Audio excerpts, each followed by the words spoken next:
રાજસ્થાનના ડુંગરપુરથી BZના કર્મીઓની કરતૂત સામે આવી હતી। રાજસ્થાનના ડુંગરપુરથી BZના કર્મીઓની કરતૂત સામે આવી હતી, જેમાં રાજસ્થાનના મિંચીવાડા રોડ પર આવેલી BZ ઓફિસ પરના CCTV ફૂટેજ સામે આવ્યા હતા, જેમાં કેટલાક લોકો ગત રાત્રે BZનું બોર્ડ તોડી અને BZની ઓફિસમાંથી દસ્તાવેજો લઈ ફરાર થતા બે ઇસમો જોવા મળ્યા હતા। આમ CCTV ફૂટેજ આધારે પિકઅપ લોડિંગમાં દસ્તાવેજો લઈ ઇસમો ગુજરાત તરફ ફરાર થયા હતા।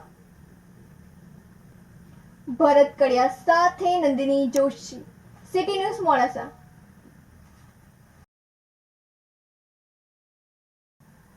BZ ગ્રુપના CEO ભૂપેન્દ્રસિંહ ઝાલાનો વધુ એક વિડીયો સામે આવ્યો હતો।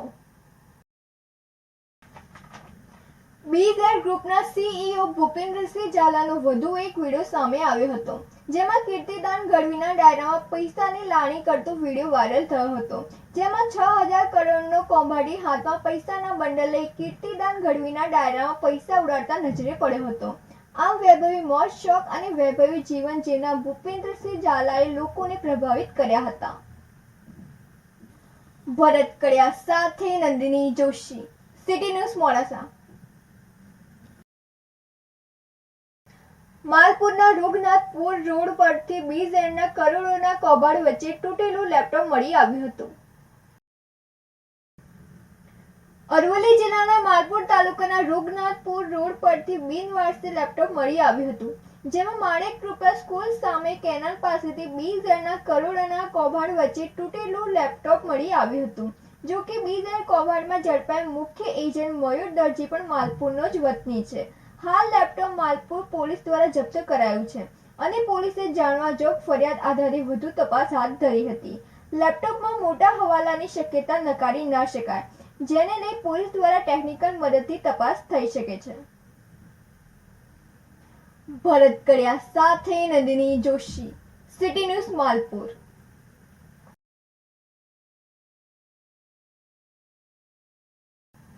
BZ ગ્રુપના સંચાલક ભૂપેન્દ્ર ઝાલાના પોલીસ વાહન દ્વારા પાયલોટિંગ કરાતા વિડીયો વાયરલ થઈ રહ્યા છે।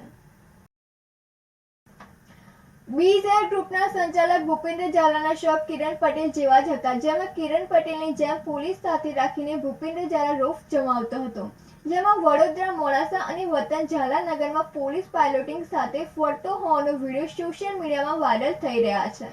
પોલીસ પાયલોટિંગ અને એસ્કોર્ટ સાથે ફરતો હોવાનો વિડીયો સામે આવ્યા હતા। આ દરમિયાન પોલીસ વાહન દ્વારા પાયલોટિંગ કરાતા વિડીયો વાયરલ થયા હતા। આમ પોલીસ અધિકારીઓ પણ મોટા રોકાણ ધરાવતા હોવાની આશંકા દર્શાવે છે।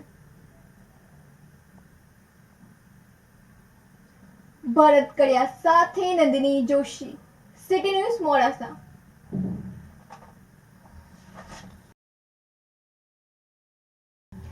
સાબરકાંઠા જિલ્લાના પ્રાંતિજ ગલેચી ભાગોળ વિસ્તારમાં આવેલ ઋષિવાસ ખાતે છેલ્લા 3 મહિનાથી ગટર ઉભરાતા વિસ્તારના રહીશોની રજૂઆત છતાંય નગરપાલિકા દ્વારા એકબીજાને ખો આપી કાર્યવાહી ના થતા ગટર ઉભરાતા દુર્ગંધને લઈને રહીશો તોબા તોબા પુકારી ઉઠ્યા છે। પ્રાંતિજ ગલેચી ભાગોળ પાણીની ટાંકી પાસે આવેલ ઋષિવાસ ખાતે છેલ્લા 3 મહિનાથી ગટર ઉભરાતા રહીશો દ્વારા પ્રાંતિજ નગરપાલિકામાં રજૂઆત કરવા છતાં પાલિકા દ્વારા આજ દિન સુધી કોઈ કાર્યવાહી ન કરાતા રહીશોમાં પાલિકા સામે રોષ જોવા મળ્યો હતો અને આ વિસ્તારના રહીશોને મચ્છરજન્ય રોગ સહિત ગટર ઉભરાતા દુર્ગંધ મારતા નાકના ટેરવા પણ ચડી જાય છે। તો રહીશોએ જણાવ્યું હતું કે પાલિકામાં રજૂઆત કરતા જવાબદાર અધિકારીઓ એકબીજાને ખો આપતા હતા અને આજે થઈ જશે, કાલે થઈ જશે, માણસ આવ્યા છે તેવું કહીને દિવસો પસાર કરતા હોય તેવું સ્પષ્ટપણે લાગી રહ્યું છે। ત્યારે આ વિસ્તારના રહીશો જણાવી રહ્યા હતા કે અમે આખા નગરને ચોખ્ખું કરીએ અને અમારા જ વિસ્તારમાં ગટર ઉભરાતા ગંદકી ખદબદી ઉઠી છે। છેલ્લા 3 મહિનાથી આ પરિસ્થિતિ છે અને નગરપાલિકાને જાણ કરેલી છે।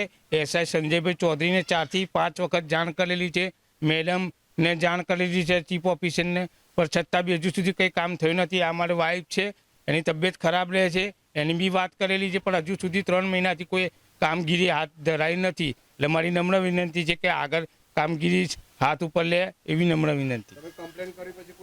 ના, કોઈ નથી આવ્યું હજુ સુધી. આયા હતા પણ આજે કરશું કાલે કરશું એમ રજૂઆત કરે છે કે કાલે કરી જઈશું. 3 મહિનાથી એ રીતે જ કહે છે સંજયભાઈ કે કાલે આવીશું, આજે આવીશું, કાલે આવીશું, પણ કોઈ આવતું નથી. અને ફોન કરું છું કે હા કાલે માણસ મોકલું, આજે મોકલું, કાલે મોકલું, એમ કરે છે. હજુ સુધી કોઈ આવ્યું નથી. અને અમે રજૂઆત કરી પણ પાલિકા દ્વારા કામ કરવામાં આવતું નથી અને જે તે ગટર ઉભરાતા મચ્છરજન્ય રોગચાળો ફેલાય તો નવાય નહીં. ત્યારે હવે જોવું એ રહ્યું કે પ્રાંતિજ નગરપાલિકા દ્વારા કામ હાથમાં લેવામાં આવશે કે પછી ગટર ઉભરાવાને લઈને રોગચાળો ફેલાય તેની રાહ જોઈને બેસી રહેશે, એ તો હવે જોવું રહ્યું.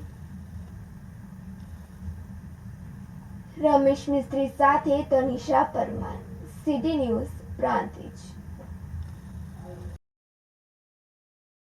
આપને અમારે રજૂઆત કરું છું કે અહીંયા અમે છેલ્લા 3-4 મહિનાથી નગરપાલિકા પ્રાંતિજમાં આ ગટર વિશે રજૂઆત કરવા છતાં આજ દિન સુધી કોઈ સાંભળતું નથી, કોઈ કામ કરવા આવતું નથી. અને અમારે આ ગંદકીનું અમે આખું ગામ સાફ કરીએ છીએ, તેમ છતાં અમારા ઘરની પરિસ્થિતિ જુઓ સાહેબ. આ પરિસ્થિતિમાં અમારા ઘરમાં નાના ભાઈના ઘેરથી ની તકલીફ છે, નાના બાળકો રમે છે. આ રીતે આ ગંદકીમાં પછી બાળકોનું મેલેરિયા છે, ડેન્ગ્યુ થઈ જાય. એ પરિસ્થિતિને જવાબ કોણ આપવાનું? નગરપાલિકા કોઈ સાંભળતી નથી. ક્યાં ત્યાં ગાડી ફોન કરીએ છીએ તો મોકલીએ છીએ, ગમે તેને એસઆઈને ફોન કરો, સીઓને ફોન કરો, ગમે તેને ફોન કરો, પણ છતાં કોઈ સાંભળતું જ નથી. અને અમારી વિનંતી ધ્યાનમાં લઈ અમારા આ ગટરનું કામ કરી આપો તો આપને